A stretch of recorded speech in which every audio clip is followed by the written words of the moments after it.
Minuman itu juga sangat penting juga untuk tubuh kita karena apa yang kita makan pasti akan dibakar. Nah, dibakar itu bukan hanya dengan exercise, tapi dengan kita minum itu juga membantu.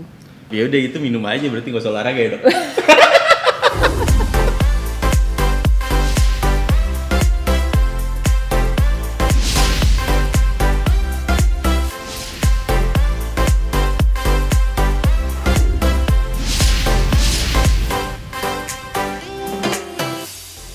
Welcome to Bain Love Corner, di mana kita akan ngobrol-ngobrol dengan orang-orang inspiratif bersama gue, host Faisal AL. Dulu, pas pertama kali gue dengar ada virus corona di Cina, dan virus itu baru aja masuk ke Indonesia, gue sama teman-teman gue ngobrol. Gue bilang, gak mungkin lah ya, kita bakal ngelaksanain work from home. Ternyata, sejak Maret 2020, kita udah ngerasain apa yang namanya WFH. Berarti kan udah sekitar 1 tahun kita kena dampak dari corona. Nah, dari rentang waktu setahun itu, ada banyak informasi ataupun perubahan kebijakan dari pemerintah tentang COVID-19. Hari ini kita kedatangan narasumber, yaitu seorang profesional di bidang insurance dan juga seorang dokter yang bakal bantuin kita untuk refresh pengetahuan tentang COVID-19. So, please welcome Dr. Okta Sintaharini. Halo Faisal, selamat pagi. Halo Dok Okta, selamat pagi. Gimana kabarnya hari ini dok? Baik, sehat, alhamdulillah. Bagaimana dengan Faisal? Alhamdulillah, saya juga sehat selalu dok. Siap, kita langsung aja ke pertanyaan pertama ya dok. Ini kan kita pengen refresh nih pengetahuan kita tentang COVID gitu kan, karena udah lumayan lama kan kita setahun. Nah, boleh tolong diingetin nggak ke kita nih dok, apa itu COVID-19 dan gimana awal mula COVID ini akhirnya disebut sebagai pandemi? Oke, COVID-19 itu singkatan dari Coronavirus Disease 19 atau tahun 2019. Jadi virus ini pertama kali ditemukan di Wuhan, Tiongkok pada tahun 2019. Awal disebut pandemi karena memang begitu sudah mulai di Tiongkok, ditemukan di Tiongkok, akhirnya bisa ke negara lainnya. Itu yang namanya disebut pandemi. Oh jadi kalau penyakit itu cuma menyebar di Tiongkok aja nggak disebut pandemi ya? Bukan pandemi. Jadi karena tapi menyebar. Iya, hampir seluruh dunia ya. Iya sih, ini Betul. kerasa banget gitu kan. Iya. Istilahnya mungkin kayak kata kakek saya aja nih yang umurnya udah 90 tahunan, dia bilang ini pertama kali dia ngerasain pandemi gitu kan. Oh, 90 tahun. Iya. Iya, alhamdulillah panjang umur lah ya. Iya, iya. Nah, memang berarti ini hal yang jarang banget terjadi gitu kan. Mungkin Betul. nggak 100 tahun sekali lah mungkin kan. Iya, betul. Dan kita kena. Kita itu kena kalau nggak salah di sekitar bulan April tahun 2020.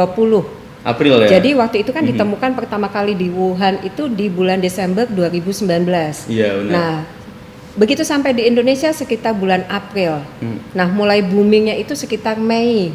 Iya, udah. Mei 2020 mulai tuh Iya, mulai. merajalela ke Indonesia. Ya mulai ada WFH gitu kali ya. Betul, kemudian ada WFH. Nah, terus oke, tadi kan jadi COVID itu sebuah penyakit gitu kan dari coronavirus disease 19, COVID-19. Kalau misalnya ada orang yang terjangkit COVID-19 nih dok, apa aja sih gejala yang bakal orang tersebut rasain?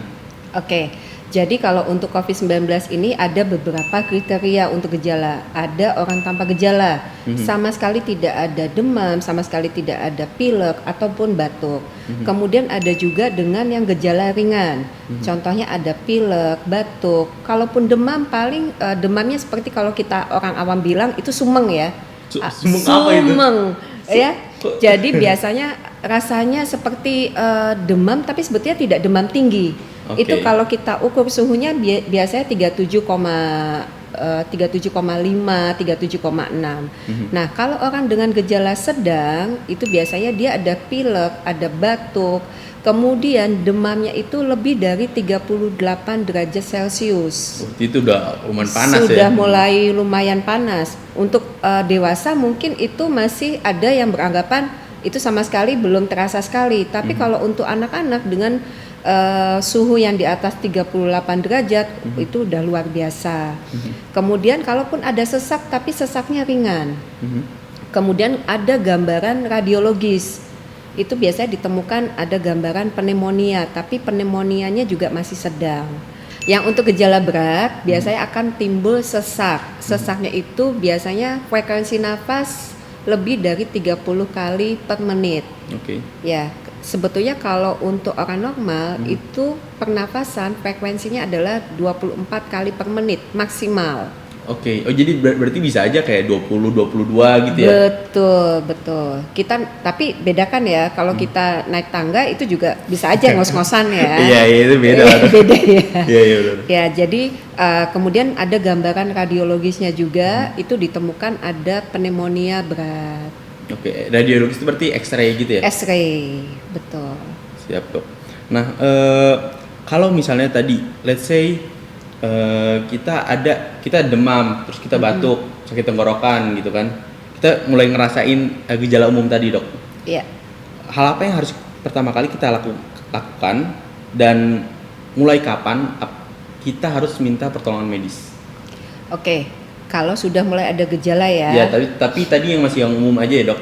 Kalau masih umum, biasanya kalau masih umum kita mesti ingat-ingat lagi, adakah kita kontak dengan orang yang memang ada diagnosa COVID atau tidak? Oh, positif COVID gitu ya? Iya, betul. Kalau memang kita tidak ada kontak erat, biasanya kita hanya minum obat flu atau obat batuk. Kalau kita bilang mungkin secara simptomatik, jadi pengobatan secara simptomatik. Kalau sakit flu ya diobatin dengan obat flu, sakit batuk diobatin dengan obat batuk. Kalau ada demam diobatin obat demam. Nah, biasanya akan kita follow up tuh selama 3 hari. Kalau keluhannya ternyata menghilang, ya alhamdulillah. Alhamdulillah. Tapi kalau demamnya masih ada sampai seminggu, saya sarankan untuk datang ke dokter dan dilakukan pemeriksaan lebih lanjut. Oh ya, biar tahu gitu kan. Betul. Biar yakin. Nah, tadi kan kalau kita tadi misalnya ada gejala umum gitu kan, kalau misalnya kita udah sampai sesak napas, itu berarti kita langsung aja ya ke langsung melakukan pemeriksaan medis gitu kali ya? Boleh. Kalau kita sesak nafas, kita langsung melakukan pemeriksaan medis lanjutan. Tapi biasanya kita datang ke dokter akan dilihat dahulu secara klinisnya dahulu. Sesak nafasnya karena apa? Betul nggak sesak nafasnya karena dia ada keluhan lain, ada demam atau tidak? Karena penyakit asma walaupun nggak ada demam bisa jadi dia sesak nafas. Iya. Jadi lebih baik kalau ada sesak nafas tetap datang ke tempat pelayanan medis, kemudian nanti akan dilakukan analisa oleh dokter yang merawat. Siap, Dok.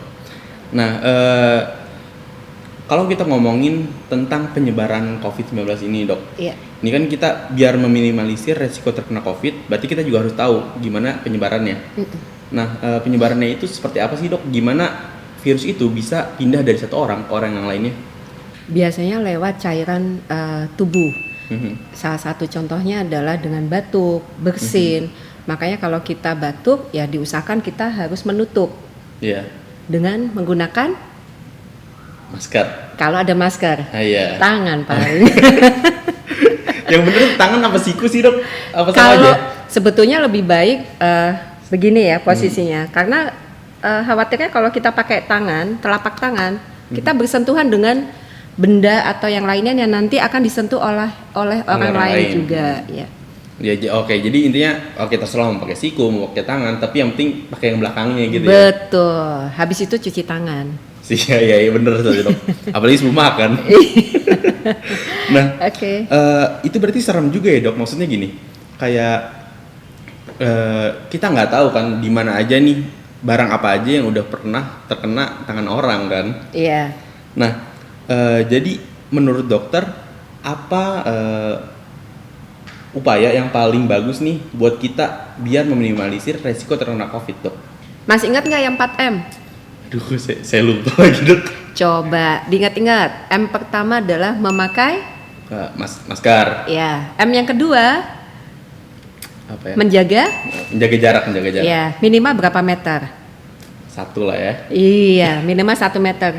Kita begini Ya masih masuk lah, masih bisa lah ya. Apalagi kita tidak memakai masker. Wajib kita menjaga jarak. Yeah. Yang ketiga, yang mencuci tangan, yaitu dengan menggunakan air yang mengalir dan memakai sabun. Jadi tidak boleh pakai kobokan. Apalagi kalau kobokan berbagi dengan yang lain. Wah iya, itu nularin lah. Nggak boleh. Yang keempat, kita menghindari kerumunan. Sudah pasti. Mungkin nanti kedepannya akan ada MM yang lain. Saya belum tahu. Tapi yang saya tahu sampai saat ini adalah 4M. Ya, jadi sebenarnya dengan tadi kita melaksanakan 4M tadi itu udah meminimalisir resiko kita terkena COVID gitu ya, Dok? Betul.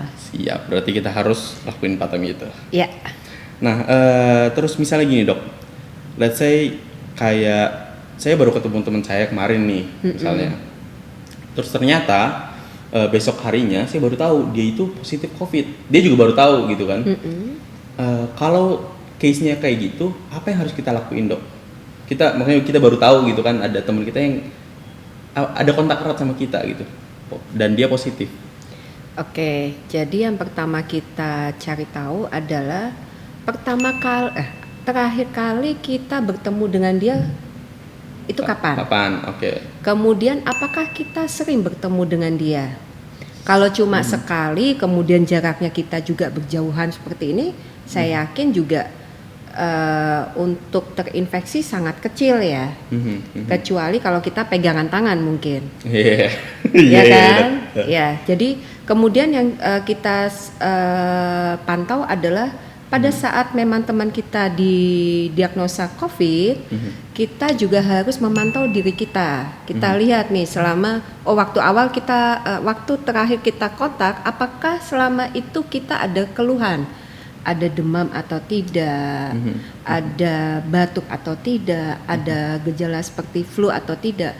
Kalau selama itu tidak ada keluhan, insya Allah sih nggak ada masalah ya. Oke. Nah, berarti yang penting kita habis ketemu tuh kita coba lihat dulu diri kita gitu ya. Betul. Kita ingat-ingat lagi waktu ketemu itu memang kita jaga jarak atau tidak, sempat bersentuhan atau tidak. Oh iya, berarti kalau jaraknya dekat terus kita bersentuhan juga, chance untuk kena COVID-nya bisa lebih gede gitu kan. Betul. Siap. Nah, terus kalau misalnya kita ketemu Senin gitu kan, berapa lama sih sampai kita keluar gejalanya, Dok? Apakah kita Senin ketemu, Selasa langsung keluar nih, udah mulai demam atau batuk, sakit tenggorokan, atau kita ketemunya Senin, Kamis atau Jumat baru kita ngerasain gitu, Dok? Ya, namanya virus biasanya dia ada masa inkubasi. Jadi ada masa-masa di mana virus itu mulai berkembang. Jadi kalau kita ketemu hari ini tidak langsung besoknya kita langsung panas, kecuali kita sudah ada kontak sebelumnya dengan orang lain yang pernah terinfeksi.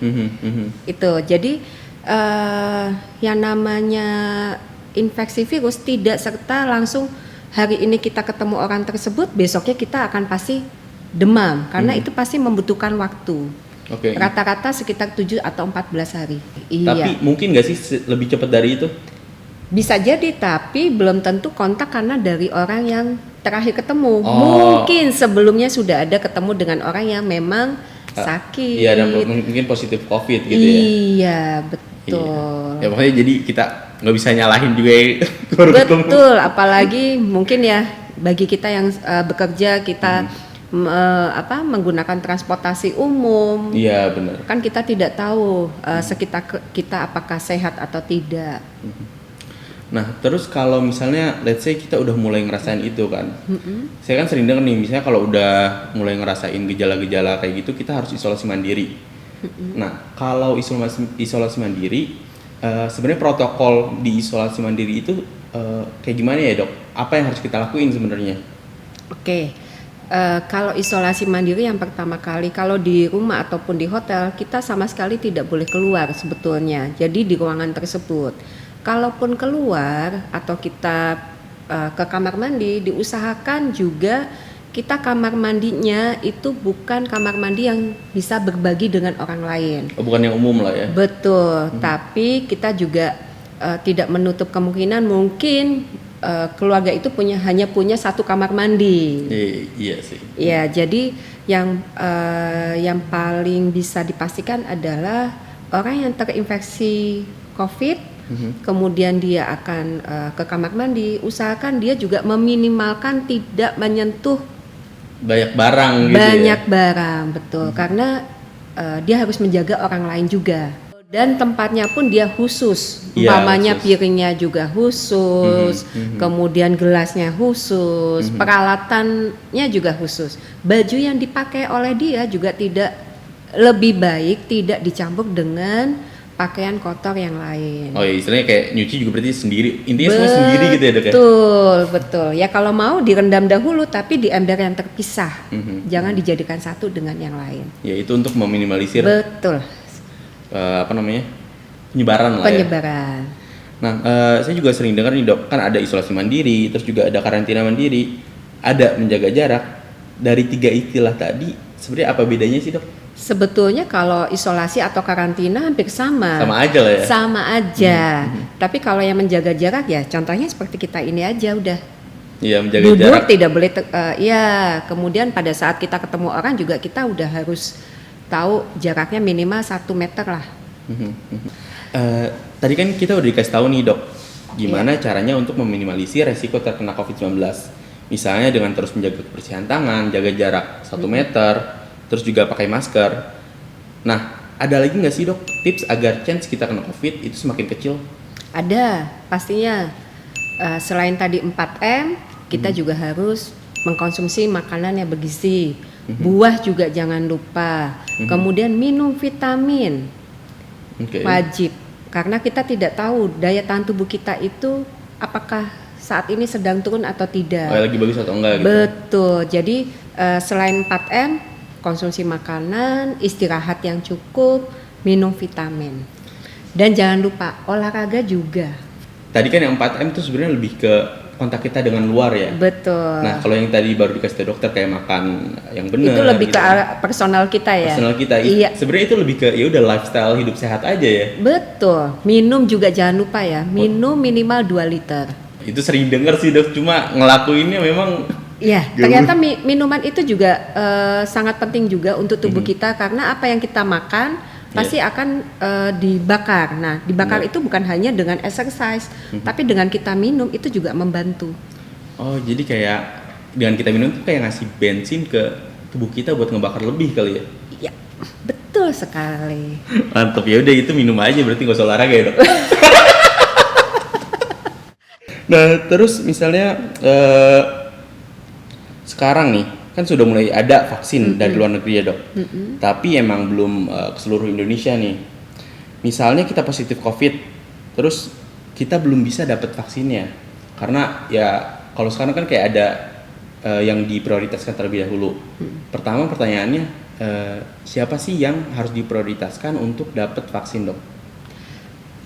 Kalau untuk prioritas yang kita tahu adalah program pemerintah yang pertama adalah tenaga kesehatan dahulu karena mereka itu yang garda depan untuk menangani pasien-pasien COVID. Bagaimana kita mau menangani dokternya atau perawatnya sakit. Jadi mereka harus dilindungi dahulu. Yang kedua yang saat ini dijalankan adalah untuk usia lanjut. Ya, jadi saat ini program pemerintah di Indonesia adalah untuk tenaga kesehatan, untuk lansia, dan yang saya baru dengar lagi untuk pekerja publik. Oh, pekerja publik juga masuk. Iya.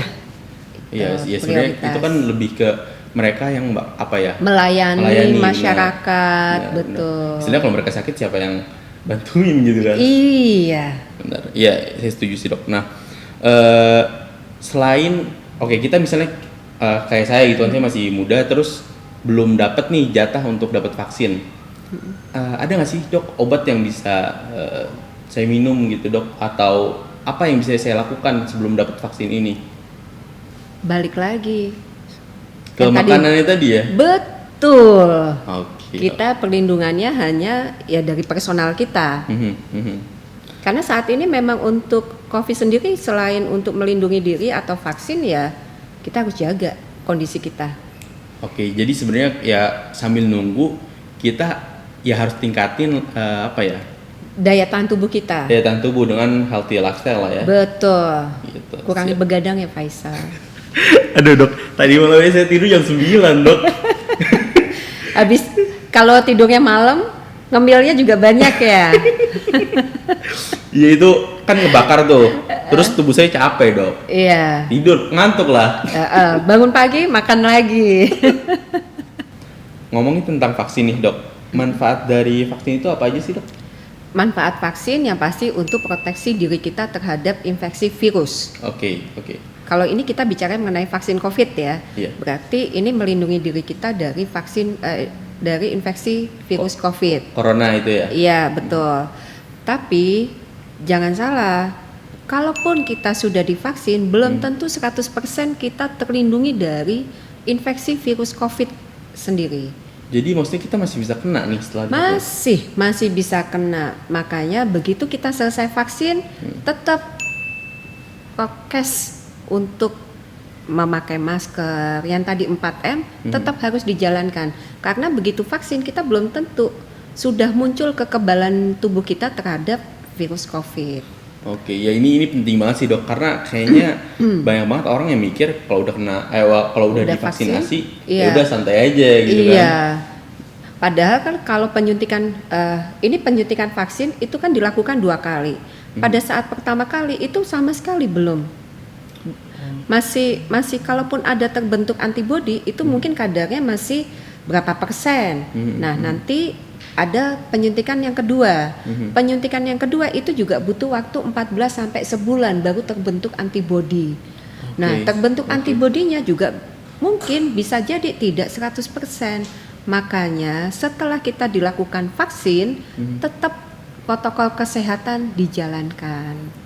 Saya baru tahu juga nih, ternyata vaksin harus 2 kali ya? 2 kali. Oh, jadi berarti orang yang kayak gini misalnya, let's say saya udah divaksin terus sekali nih, baru sekali, terus kayak yaudahlah santai lah, nggak bakal kena COVID gitu kan? Itu masih chance-nya masih gede juga ternyata. Masih besar. Makanya jangan lengah. Apa aja sih dok efek samping yang dirasakan setelah mendapatkan vaksin itu dok? Kalau untuk efek samping masing-masing orang berbeda-beda.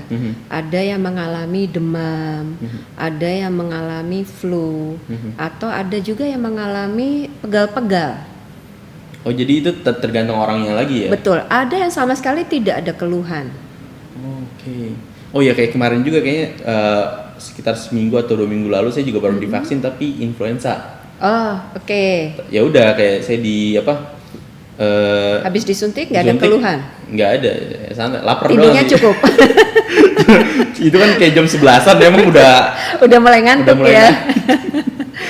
Dokter Okta makasih banget nih buat waktunya. Sama-sama Faisal. Ya udah mau sharing dan ngingetin lagi ke kita bahwa kita harus tetap ngejaga tadi 4M yang jaga jarak, cuci tangan, terus pakai masker. Oh ya masker itu paling penting. Iya, nggak boleh berkumpul ya. Ya pakai masker dan nggak boleh berkumpul. Dan juga selain 4M itu kita harus ningkatin healthy lifestyle kita ya, dok, ya.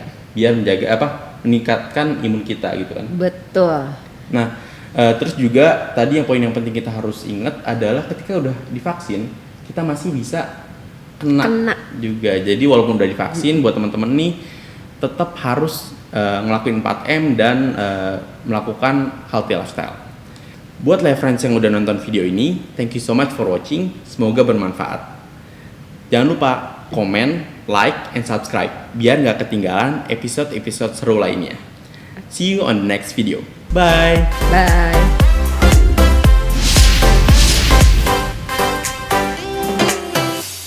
Jangan samain ini sebagai aset investasi. Unit-link itu ada investasinya karena di situ tuh sebenarnya pada saat lu nggak bisa bayar si premi, ada investment di situ untuk bayar, ada nilai tunainya untuk bayarin si premi. Unit-link itu adalah tetap aja untuk proteksi juga.